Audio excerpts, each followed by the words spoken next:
Hey everybody, welcome back to the Pocket Knife Therapy channel where I work my way through my grandfather's pocket knives and show them off. And now I'm in the middle of this pile of Bokers that he had, this Boker mania. And today I present to you another Boker. This particular guy looks like a mini Stockman. Has the tree emblem in the handle, Solingen. It's got this really long tang stamp here, and from my research on the old interwebs, looks like this was made somewhere between 1932 and 1950.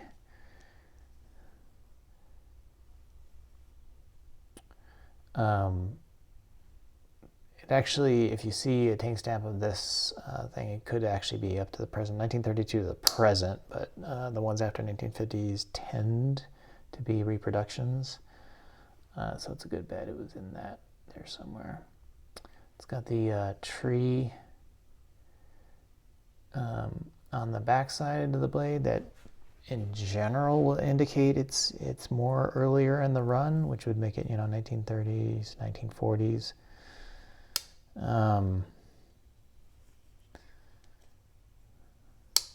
It's got a nice, the pull and the snap are, as you can hear, pretty good. And I do mean pretty good. It's not the best, but it's definitely not bad either, especially for, as all these are the ages. I kind of laughed to myself a little bit. There's an open tag in the knife community for Wayback Wednesday, showing off their Wayback knives. But all the knives that I have are all Wayback Wednesday knives, so it's way back every day for me. Pretty cool. My grandfather obviously wanted to sell it for $3. I, of course, think it's worth more than that. So let's get rid of that. What else? That's about it for the history. Made in Germany. I don't know if the same rules apply to liners and spacers in Germany as they do to America, and by that I mean if they're not brass, for the war effort, at least in the States, all the brass was being taken up for making bullets and that kind of thing, for the war effort. And so pocket knives of that era were not being made with any brass in them. I don't know if that also applied in Germany. I do know that I've mentioned this before in previous Boker videos, that the factory was destroyed in the war. So I don't know what date it was destroyed. If it was early in the war, late in the war, or what have you. So, of course,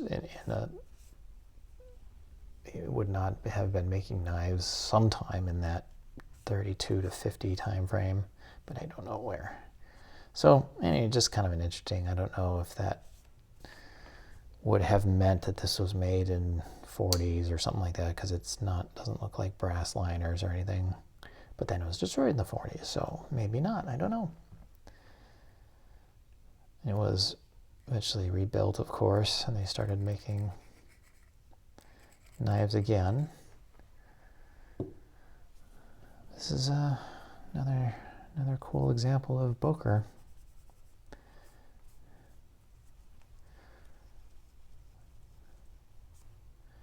It's kind of funny, just me sort of thinking out loud about these things. I don't know why the tang stamp says, I think it's HEINR Boker and Company, BAUMWERK, Solingen, Germany, ALEMANIA.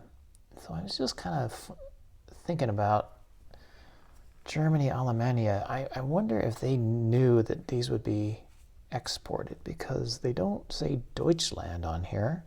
They say Germany and ALEMANIA, and Germany is English, of course, and ALEMANIA is Spanish, or Romance language kind of stuff. So I wonder when they were deciding the Tang stamps if that's why they decided to say that.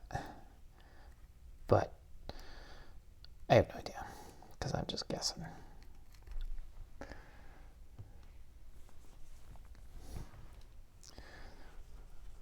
And I should acknowledge, this is kind of funny for me.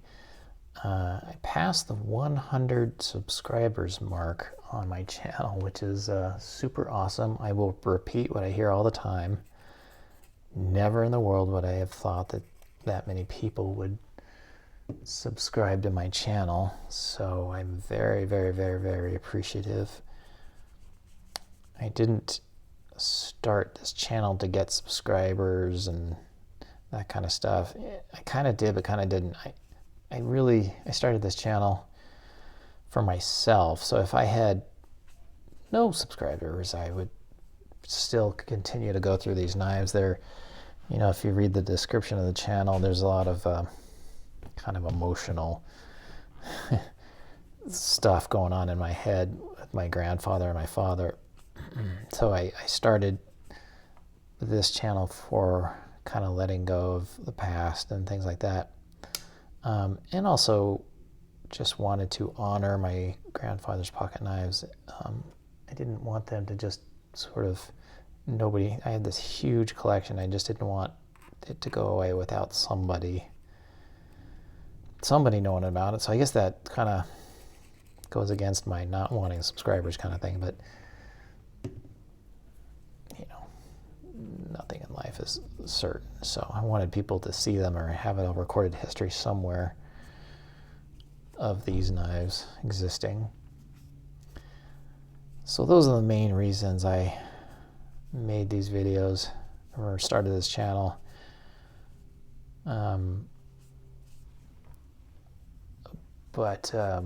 You know, as usual, when you start something and one thing and other things happen. So as I'm going through all these knives, I've been surprised a lot by a few things. One, just I thought these knives were cool, but I never knew just how cool. And as people are enjoying watching these knives and telling me about them, and I've had tons of discoveries of things that I did not think were particularly anybody would care about. And you know, of course, a lot of people are saying, you know, especially in the beginning, that I had no idea what I actually have here and everything. And so I'm discovering all these kinds of things. So it's really neat to learn about these knives, and I have learned way more about pocket knives than I ever thought I would, and it's been very fun to do that. And I'm very, very grateful for the comments, and I've said this before, the comments and people enjoying these knives and all that kind of stuff. It's super neat. One of the biggest enjoyments I get out of these knives is how much enjoyment they bring to other people, all the folks that are into these knives and stuff like that. Has been really, really, really cool. So thank you, everybody. Thank you, subscribers. Thank you to any new subscribers. Over 100. I feel like a Kardashian now. Just kidding. And I also know 100 subscribers is nothing, but that is okay.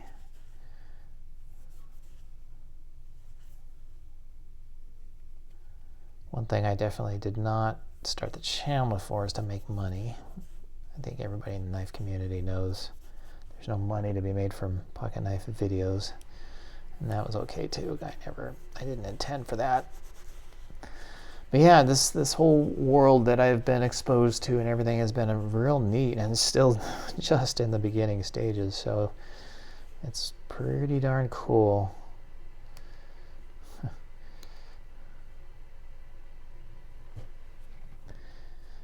Anyways, there we go. Don't know.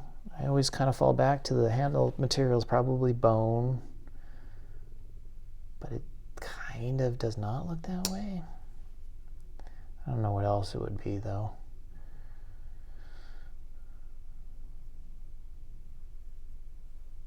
I think that's just when you get that, it's not leftover masking tape glue, it just seems to be because it's not exposed to the elements like the rest of it was, and then you get this little discoloration. But other than that, pretty clean. No, I don't see any pitting or anything on there.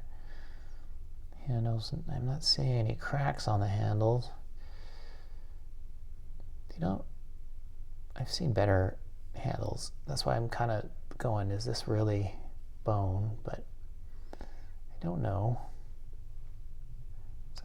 Some more stuff there. Yeah, it cleans up real nice.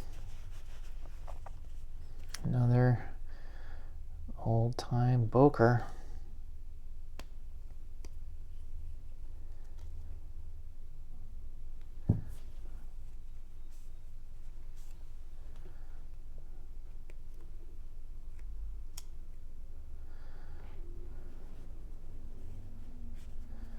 All right, there you go. Hope you enjoyed that.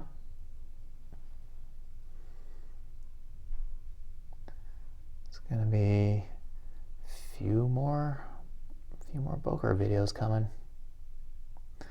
Thanks for watching. I hope you're enjoying them. Thanks for watching.